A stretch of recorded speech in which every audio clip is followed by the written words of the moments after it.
오늘 하나님께서 우리에게 주신 말씀은 빌립보서 2장 5절에서 8절까지의 말씀입니다.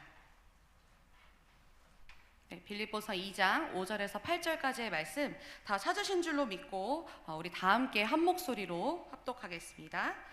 너희 안에 이 마음을 품으라. 곧 그리스도 예수의 마음이니 그는 근본 하나님의 본체시나 하나님과 동등됨을 취할 것으로 여기지 아니하시고 오히려 자기를 비워 종의 형체를 가지사 사람들과 같이 되셨고 사람의 모양으로 나타나사 자기를 낮추시고 죽기까지 복종하셨으니 곧 십자가에 죽으심이라. 아멘.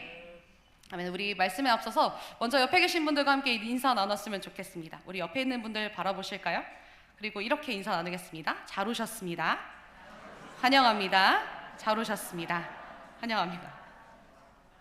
네, 여러분 주위를 조금만 둘러보시면 오늘 이 자리에는 함께 찬양했던 선돌 밴드와 청년들도 함께 있습니다. 우리 청년들을 향해서 한 번 더 인사 나눠볼까요? 잘 오셨습니다. 환영합니다. 감사합니다. 네, 오늘은 대림절 둘째 주를 맞이한 주일입니다. 그래서 말씀에 앞서서 먼저 여러분에게 한 가지 질문을 먼저 드리고 싶습니다. 여러분 혹시 영화나 드라마를 좋아하시나요? 연속극 좋아하시나요? 저희 아버지는 007 시리즈랑 인디아나 존스를 너무 좋아해서 언제든 TV에 나오면 봤든지 안 봤든지 똑같은 프로그램인데도 꼭 끝까지 다 보시더라고요. 좋아하시는 시리즈가 있으세요? 장로님 혹시 어떤 시리즈를 좋아하시나요? 이렇게 끄덕하시는 걸 제가 봤기 때문에 저도 영화를 참 좋아합니다. 드라마도 좋아하고요. 근데 최근 사실 몇 년 되긴 했는데 제가 그 스파이더맨이라고 하는 영화가 마지막 시리즈가 나왔을 때 다들 너무 재밌다고 하는 소리를 듣고 궁금해서 영화관에 가서 그 영화를 봤습니다. 그리고 그 영화를 보면서 제 마음에 한 가지 깨달음이 있었습니다. 그게 무엇이었냐면 못 보신 분들을 위해서 너무 많은 스포일링을 하지 않고 요점만 말씀드리면 주인공의 어떤 실수 때문에 주인공과 주인공의 가족이 위기에 처하는 상황에 옵니다. 그런데 그 위기에서 주인공이 아니라 주인공의 가족이 대신 죽습니다.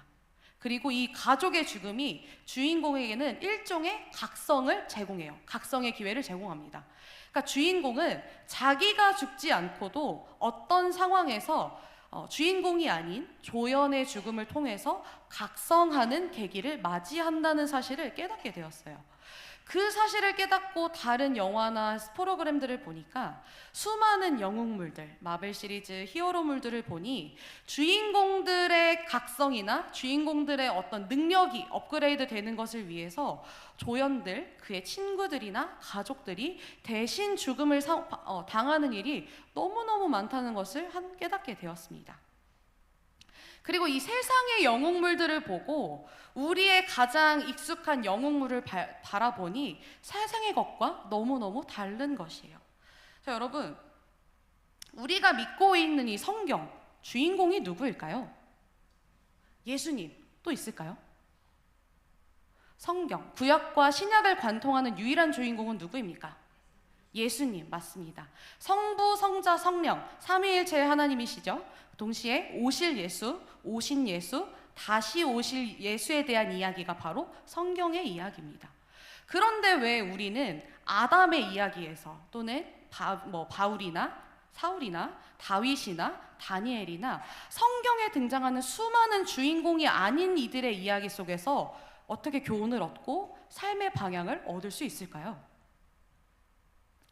왜 저희가 예수님이 아닌 다윗의 이야기로 교훈을 얻고 왜 우리가 바울의 이야기에서 교훈을 얻을 수 있을까요?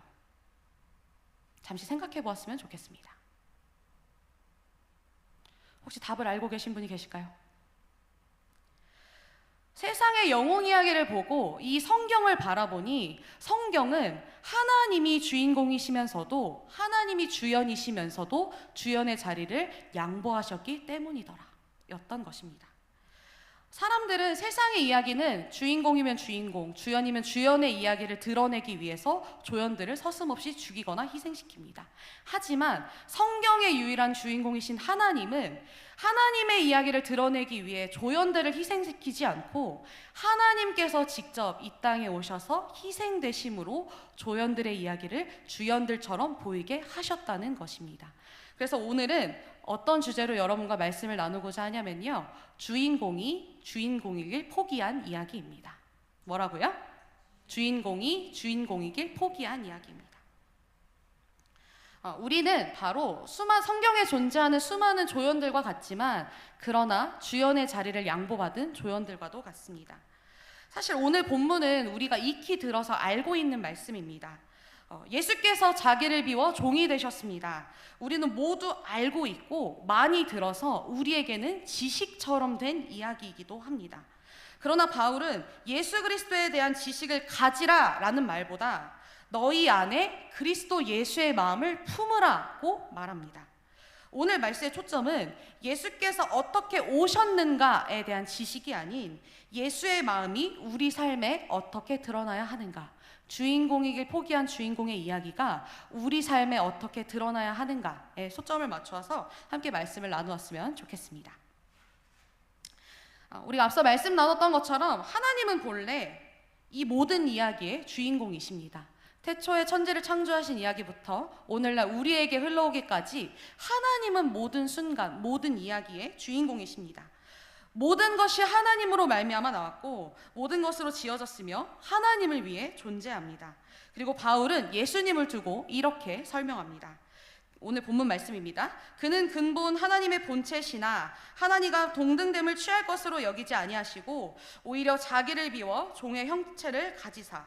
여기서 우리가 주목해야 하는 말은 비움입니다.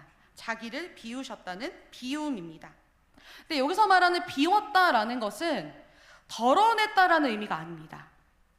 어떤 일부를 덜어내고 비웠다라고 말하지 않고 완전히 포기했을 때, 완전히 내려놓았을 때 우리는 비웠다라고 말합니다.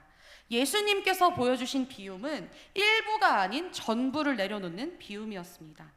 예수님께서 보이신 그분의 비움은 스스로 주인공이라 말씀하지 아니하시고 통치자라고 드러내지 아니하시고 하나님과 동등됨을 주장할 수 있는 그 자리를 버리시고 종의 옷을 입고 사람들의 자리로 내려오는 것이었습니다. 대림절의 핵심은 바로 이것에 있습니다. 하나님이 인간의 자리까지 내려오신 사건, 우리 주님은 우리에게 오기 위해, 우리와 함께 하기 위해 기꺼이 조연의 자리로 내려오셨습니다. 자, 여러분, 이 자리에는 우리 청년들, 우리 중고등부뿐만 아니라 오랜 시간 신앙생활을 하신 우리 믿음의 선배들 많이 앉아 계시죠. 수십 년을 교회와 함께 살아오셨고 성경적인 지식뿐만 아니라 여러분 각자의 하나님 안에서 경험하신 은혜의 경험들도 또 있는 줄로 압니다.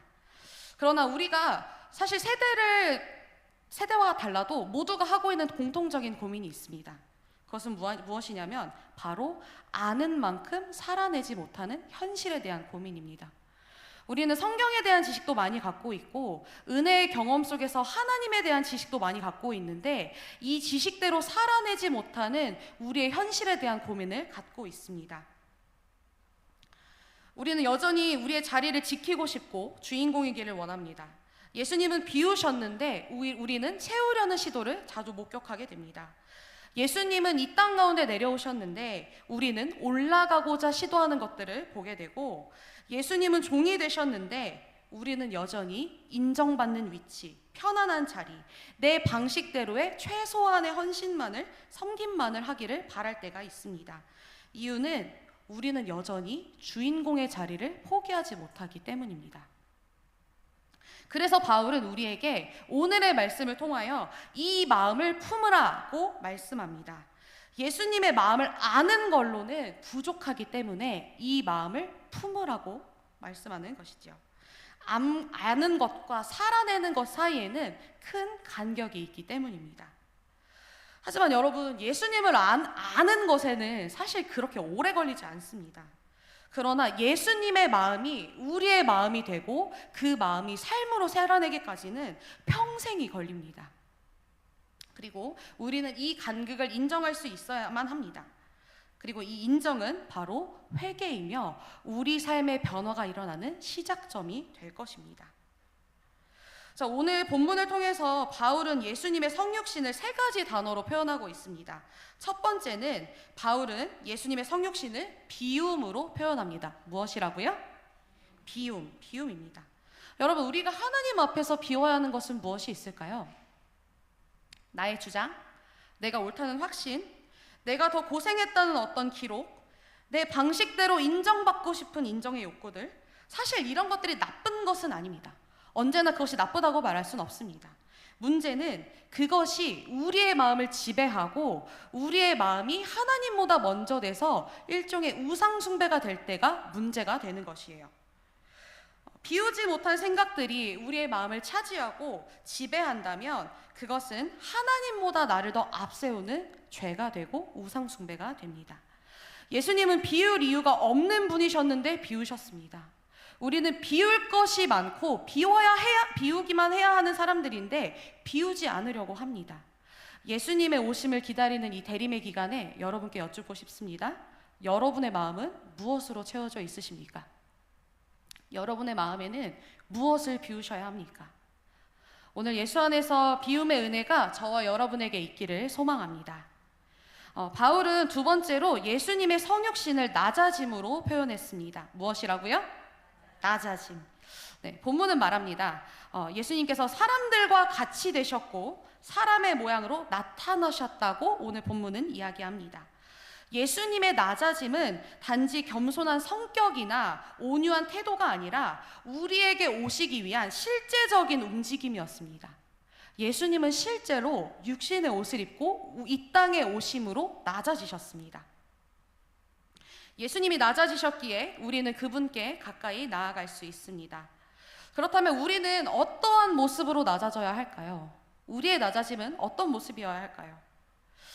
간단하게는 우리 교회 가운데 또는 공동체 가운데서 먼저 손을 내밀고 먼저 사과하는 겸손일 수도 있고요. 먼저 관계의 문을 결단 또는 섬김 등의 행동이 있을 수 있을 것입니다. 중요한 것은 예수님의 낮아짐은 실제였고 우리의 낮아짐도 실제가 되어야 한다는 것입니다. 또한 예수님은 주목받는 자리보다 사람을 살리는 자리를 선택하셨습니다. 예수님은 만왕의 왕이시고 전능하심에도 불구하고 스스로 왕의 자리에 오르거나 구원자라고 외치지 않으셨고 가장 낮은 세리와 창기들의 친구가 되어주셨습니다. 그리고 가장 낮은 자리에서 하나님의 뜻을 이루심으로 구원을 얻게 하셨습니다. 자, 여러분, 우리 대림의 기간에 여러분께 한 가지 질문을 드리고 싶은데요. 혹시 예수님께서 이 땅에 오셔서 태어나셨을 때 누우셨던 것이 어딘지 아십니까? 말구유, 맞습니다. 그러면 이 시대의 말구유는 무엇으로 만들었을까요? 나무. 맞습니다. 속된 말로는 말밥그릇이라고 할 수 있는 곳에 예수님께서 누우셨는데 당시에 말의 밥그릇은 나무로 만들었습니다. 그럼 한 단계 더 나아가서요. 예수님께서 공생애를 시작하시기 전에 예수님의 직업은 무엇이었을까요? 목수셨지요. 맞습니다. 목수는 무엇을 만지는 직업이지요? 나무입니다. 그러면 한 단계만 더 나아가겠습니다. 예수님께서 달려 돌아가신 것이 무엇이었을까요? 십자가는 무엇으로 만들었을까요? 나무. 맞습니다. 예수님의 삶은 태어나 나무에 누워서 평생을 나무를 만지셨고 나무에 달려 죽으심으로 구원을 이루셨습니다. 이것을 바꿔 말하면 예수님은 태어나 죽기까지 십자가와 함께 하셨다는 것입니다. 예수님의 낮아짐은 십자가와 함께였다고, 그분의 낮아짐은 실로 십자가와 함께하는 처참한 낮아짐이었다고 해도 과언이 아닙니다. 다시 한번 여러분께 묻고 싶습니다. 여러분의 삶에서 비워야 할 것은 무엇이 있을까요? 여러분 안에 드러나는 그 비움의 생각들이 실제로 비워지는 은혜가 저와 여러분에게 있기를 원하고 우리에게 그러한 낮아짐이 있기를 소망합니다. 세 번째로 바울이 말하기를 예수님은 순종하셨다, 복종하셨다고 말합니다. 예수님께서 죽기까지 복종하셨다고 성경은 말하고 있는데 여기서 바울이 강조하는 것은 죽음 그 자체가 아니라 끝까지 가는 순종의 길입니다. 죽으라는 말이 아니라 죽기까지 순종하는, 끝까지 가는 순종을 말한다는 것이에요. 우리는 순종하지만 사실 우리의 마음 가운데는 끝까지 가려는 마음보다 어느 지점까지 가고 싶은 마음들이 있습니다. 불편하기 전까지, 이해되는 선까지, 손해보지 않을 만큼까지, 그리고 내가 피곤하지 않을 만큼까지. 우리의 순종과 우리의 복종은 어느 지점을 염두에 두고 결정할 때가 많습니다. 하지만 예수님은 끝까지 순종하셨습니다. 끝까지 복종하셨습니다. 죽음의 자리까지 예수님은 복종하셨습니다. 그리고 그러한 예수님의 복종을 바라보면 우리의 순종이 사실 얼마나 쉽게 멈추고 있는지 우리는 생각할 수 있습니다. 그러나 우리가 순종과 복종이라는 단어를 생각하면 뭔가 순순히 내가 순종해야지 복종해야지 하는 마음보다는 안 하고 싶은데 라는 생각이 조금 더 먼저 드는 것 같습니다. 복종에 대한 일종의 거부감 또는 거절하고 싶은 마음, 회피하고 싶은 마음이 드는 것 같습니다. 사실 제가 그렇습니다. 그래서 복종과 순종을 떠올릴 때 거부감을 생각을 해보니 제 안에 오해가 있는 것 같다는 생각이 들더라고요. 하나님께서 명하시는, 하나님께서 요구하시는 순종과 복종에 대한 왜 오해가 있을까를 또 한번 생각을 해보니 마치 하나님이 우리가 하기 싫은 일을 골라서 떠맡기시는 분인 것처럼 하나님에 대한 강압적이고 고압적인 분이시라는 일종의 오해가 있다는 사실을 깨닫게 됐습니다. 하지만 여러분, 이 오해가 저에게만 있는 것은 아닐 거라고 생각합니다. 어쩌면 우리 모두의 마음에는 하나님에 대한 오해, 하나님에 대한 편견이 있을지도 모릅니다. 하지만 성경이 말하는 하나님은 강압적인 분이 아니라 고압적인 분이 아니라 너무너무 좋으신 분이라고 성경은 말하고 있습니다. 제가 몇 년 전에 한 예배자 캠프라는 곳에 갔다가 그곳에서 들었던 그 목사님의 사연과 이야기가 너무 마음속에 오래 남았는데요. 그 목사님의 이야기가 이러했습니다. 그 목사님에게는 세 자녀가 있었고 첫째가 딸이었다고 해요. 그래서 그 딸이 한 번씩 아빠에게 아빠 나랑 마트 가자 라고 한대요. 그래서 이 목사님은 그래 가자라고 해서 딸을 데려가서 기꺼이 그러면 너 오늘 아빠랑 왔으니까 아빠가 아이스크림도 사주고 빵도 사주고 과자도 사주고 원하는 거 다 사줄 테니까 원하는 거 너가 다 골라와 라고 말한대요. 그러면 이 딸은 너무너무 기뻐하면서 카트에 막 이것저것을 담는다고 합니다. 그래서 과자도 싫고 껌도 싫고 이것저것 싫다가 어느 정도 자기가 생각했을 때도 너무 많다 싶으면 아빠한테 와서 물어본대요. 아이스크림 하나만 더 담아도 돼? 라고 물어본대요. 그러면 담아. 아빠가 다 사줄게. 다 담아. 빵도 담고 더 담아 해서 카트를 가득 채우고 그걸 계산대로 가면 이제 계산을 하는 거를 보고 있는 딸의 얼굴이 너무너무 기쁜 얼굴로 아빠를 보고 있다는 거예요. 그리고 나면 딸이 꼭 아빠에게 이런 인사를 한다고 합니다. 아빠가 최고야. 아빠 최고. 아빠가 최고야. 그리고 이 목사님의 마음을 기쁘게 하는 말이 이 뒤에 따라온다고 합니다. 그게 뭐냐면 아빠가 최고야. 엄마는 이런 거 안 사줘. 라는 말을 한대요. 그러면 이 목사님은 그 엄마는 이런 걸 안 사줘. 엄마보다 아빠가 더 최고야. 라는 이 말을 듣기 위해서 몇 번이고 그 이후로 불시에 딸을 데리고 마트를 가신다는 거예요.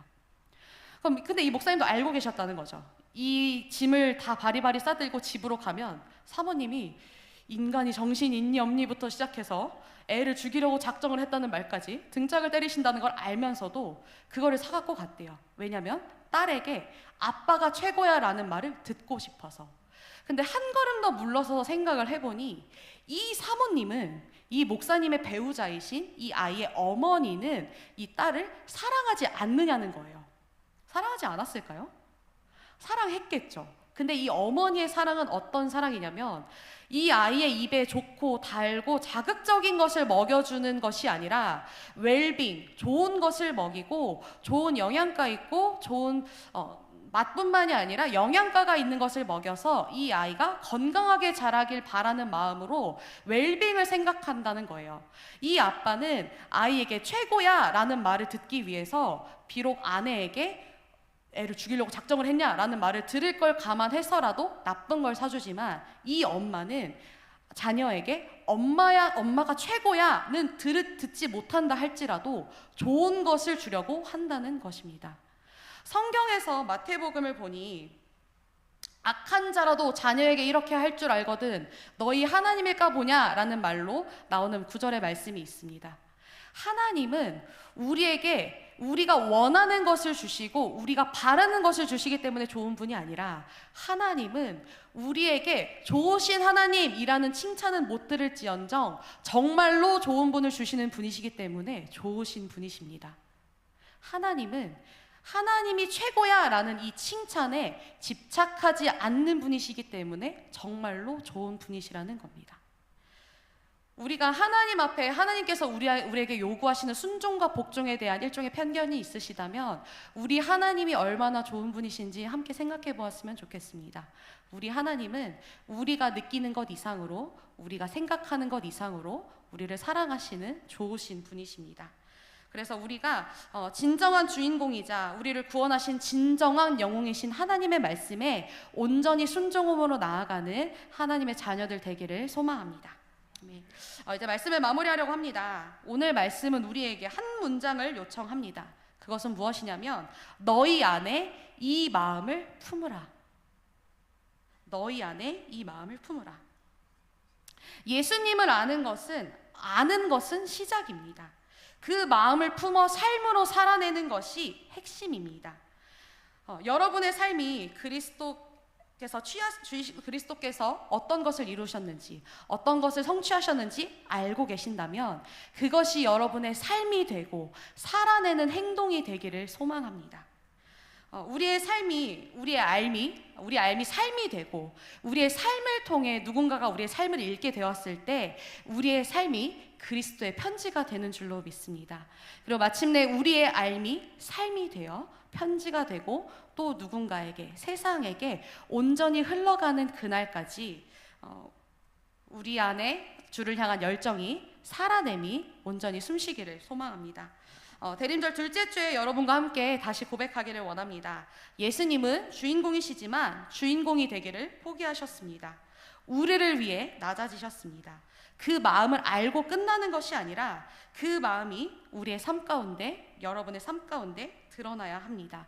우리 살아가는 앞으로의 한 주간의 삶 가운데 우리의 삶이 예수 그리스도를 드러내는, 주인공이 주인공이길 포기한 그 이야기를 드러내는 우리 모두가 되기를 기도합니다. 아멘. 이 시간 함께 찬양으로 고백하며 우리 말씀을 한 번 더 기억했으면 좋겠습니다. 은혜라는 찬양입니다.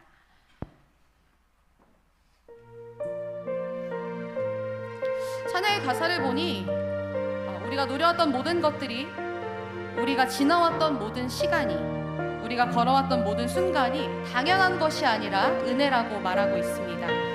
우리가 오늘 말씀을 통해 나눴던 것처럼 주인공이 주인공이길 포기하셨기 때문에 우리가 우리 삶의 주연인 것처럼 살아가고 있습니다. 이 시간 함께 이 찬양을 고백하시면서 오늘의 말씀을 함께 기억하길 원합니다. 함께 찬양합니다. 내가 누려왔던 모든 것들이, 내가 지나왔던 모든 시간이, 내가 걸어왔던 모든 순간이 당연한 것 아니라 은혜였소. 아침 해가 뜨고 저녁에 봄을, 봄의 꽃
원합니다. 우리가 찬양했던 가사처럼, 우리가 방금 들었던 말씀의 내용처럼, 우리가 오늘 살아갈 수 있는 모든 이유와 근거는 하나님이 주인공이길 포기하셨기 때문에, 이 땅에 자기를 비움으로 낮아지셔서 오셨기 때문입니다.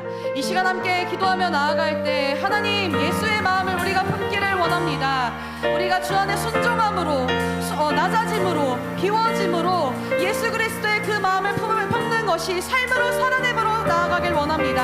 하나님, 우리의 삶 가운데 동행하여 주시고, 이 말씀이 아는 것이 아니라 삶이 되어 살아가는 우리 모두 되게 하여 주시옵소서. 우리 함께 들은 말씀을 기억하시면서 주님의 이름을 한번 부르짖고 통성으로 기도하며 나아가겠습니다. 주여, 주님 주님을 구합니다. 아버지, 우리 마음을 주께 드립니다. 하나님, 주께서 주님의 자리를 포기하셨기 때문에 그 주연의 자리를 마치 우리 것이 것처럼 살아가는 우리의 모습을 봅니다. 하나님, 우리가 예수 그리스도의 그 마음을 보고 삶으로 살아내게 하시고, 아는 것이 지식에 머무는 것이 아니라 삶으로 살아내어 예수 그리스도의 간절히 삶을 되게 하여 주시옵소서.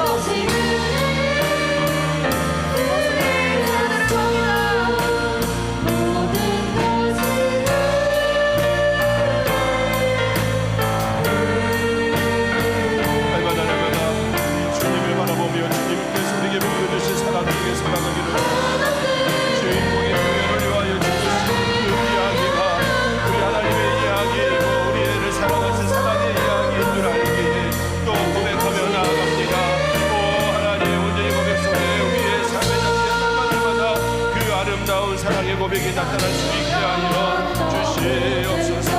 하나님, 이 시간도 주의 손 속에 바랍니다. 주의 손 속에 바랍니다.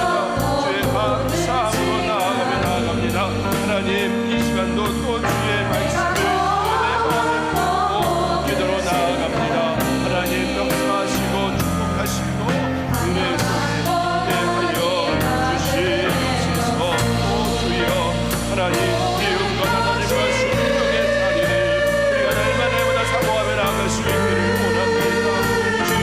주인공이 되어지지 않기를 바라며, 우리를 위하여 내어주신 사랑의 이야기를 내 마음속에 품으며 또 나아갑니다.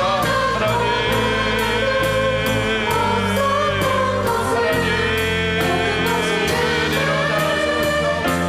그 은혜대로 살게 하여 주옵소서. 그 사랑대로 살게 하여 주옵소서. 삶의 삶으로 고백되게 하시고 삶으로 나타나게 하여 주셔서 하나님의 영광을 드러내는 자들 되게 하여 주옵소서. 하나님의 영광을 드러내며 나아갈 수 있는 저희 모두가 되어줄 수 있도록 오늘도 붙들어주시고 오늘도 붙들어주시고 우리의 생명 가는 그날까지 붙들어주셔서 우리의 삶의 고백이 오직 주님과 동행하는 아름다운 고백만 되게 하여 주옵소서. 삶이 삶으로 나타나는 그런 고백만 되게 하여 주시옵소서. 그 축복 누리며 살 수 있도록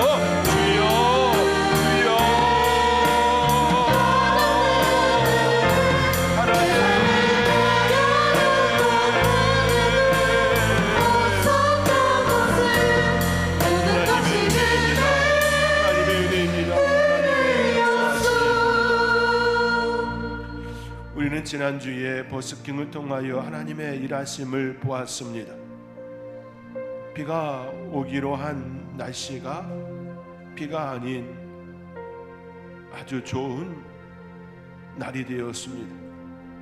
추울까 염려하였지만 오히려 더운 날씨였습니다. 우리가 준비한 핫팩을 사용하지 않고 하나님께서 준비한 핫팩을 사용한 날이었습니다. 하나님의 기적이 지금 시대에도 일어나고 있음을 우리는 고백을 합니다. 하나님, 그 하나님의 일하신 하나님의 그 기적을 우리가 우리의 가정에서 보기를 원합니다. 우리의 삶의 자리에서 보기를 원합니다. 하나님, 삶이 삶으로 나타나야 함을 알기에 하나님의 기적도 하나님의 일하심도 우리의 삶의 자리에 일어나야 함을 또 고백합니다. 하나님, 역사하여 주시고 우리가 날마다 그 고백 속에 살아갈 수 있게 하여 주시옵소서라고 이 시간 주님의 일하신 주님의 기적이 우리의 삶의 자리에 날마다 일어나기를 간절히 소망하며 그런 축복의 삶, 축복의 가정 되게 하여 주시옵소서라고 주님의 이름 한번 버리며 간절히 기도로 나아가겠습니다. 주여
이 시간 함께 기도할 때에 우리의 교회 학교를 위하여 유치부, 아등부, 중고등부, 청년부 우리의 다음 세대, 우리의 미래 세대를 위하여 기도하기를 원합니다. 오늘 우리 스탠딩 스톤이 또 예배의 자리에 하나님의 은혜를 찬양합니다. 하나님의 일하심을 또 고백하며 찬양합니다. 이 찬양이 날마다 일어나야 합니다. 삶의 자리에서 날마다 일어나야 하고, 학업의 자리에서 날마다 일어나야 하고, 생업의 자리에서 날마다 일어나야 합니다. 그러할 때에 하나님의 사람으로, 하나님의 자녀로 성장과 성숙을 이룰 수가 있습니다. 이제 우리 기도할 때에 하나님, 우리 교회 학교 한 사람 한 사람, 우리 유튜브로부터 청년부에 이르기까지 하나님의 권능을 알고 하나님의 권능 속에 승리하는 자 되게 하여 주옵소서. 하나님의 마음을 품고 하나님의 마음을 소망하며 하나님의 뜻을 이루는 그 삶 되게 하여 주시옵소서라고 우리가 이 시간 주님의 이름 한번 부르며 우리 다음 세대를 위하여, 미래 세대를 위하여, 교회 학교를 위하여서 간절히 기도로 나아가겠습니다. 주여 주의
말구 위에 누이신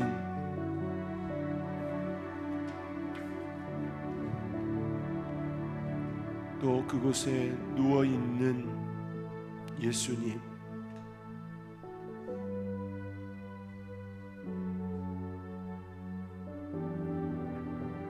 목수의 아들로 성장하며 수없이 많은 나무를 만졌던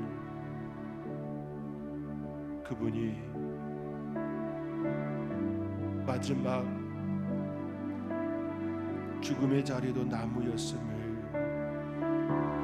우리가 또 알기에 이 시간 고백합니다. 하늘에 계신 분이, 하늘에 있어야 할, 보좌에 앉아 있어야 할 그분이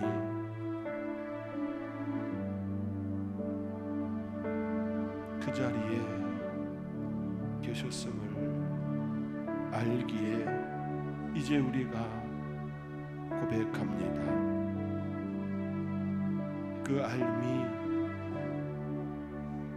단순한 지식이 아니라 우리의 삶으로 표현되어지고 나타내고 또 그것이 기쁨이라고, 그것이 은혜라고, 그것이 참된 그리스도인의 신앙이라고 바르게 고백하며 살아가는 저희들 되기를 원합니다. 하나님, 예수님의 마음을 품고 살아가는, 삶으로 드러내며 살아가는 저희들 다 되게 하여 주시옵소서. 이제는 우리 주 예수 그리스도의 은혜와 그 크신 하나님의 사랑과 성령님의 교통하심이 알물 삶으로 늘 그 자리에 드러내는 하나님의 사랑을 알고 하나님의 사랑을 드러내는 내가 되리라, 하나님의 자녀가 되리라, 그리스도인이 되리라 소망하며 기도하는 성도님들 위해